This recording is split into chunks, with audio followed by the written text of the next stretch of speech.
sao đi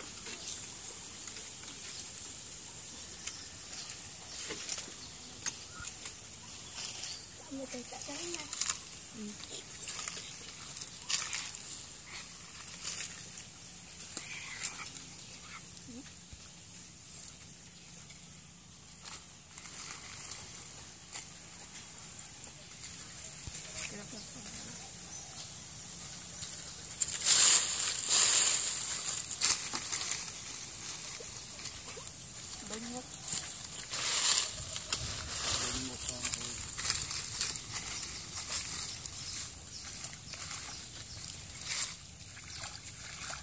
tao chạy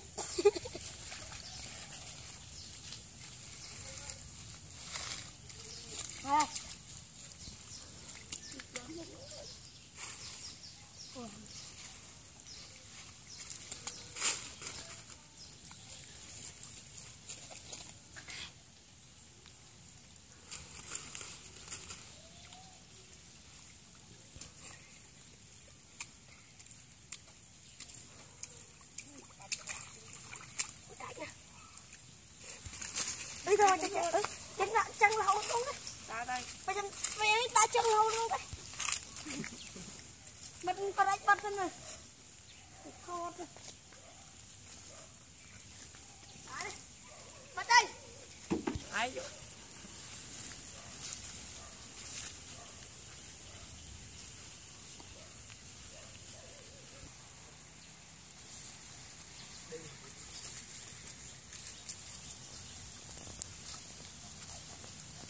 Nắng thân này. Chụp ở đây, chụp. Xin chào này. Lên. Lên.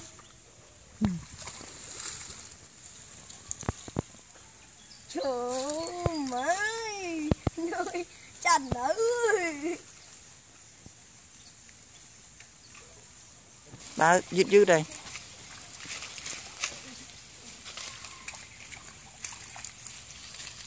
Lên.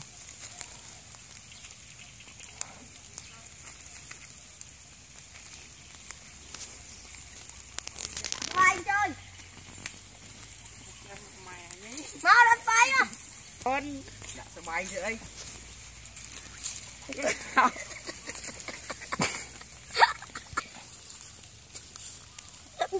lên.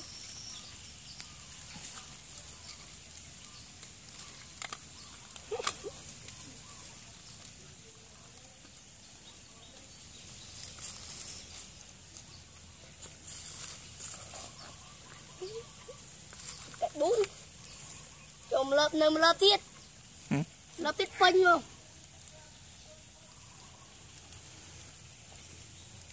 anh đi ngọc bắn này cạnh trôi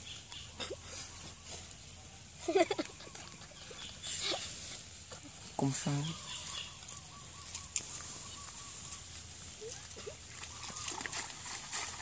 ôi à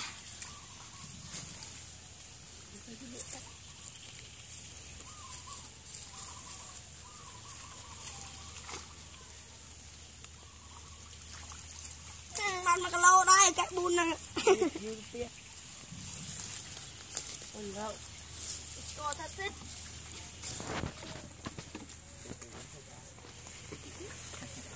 thôi trên phòng không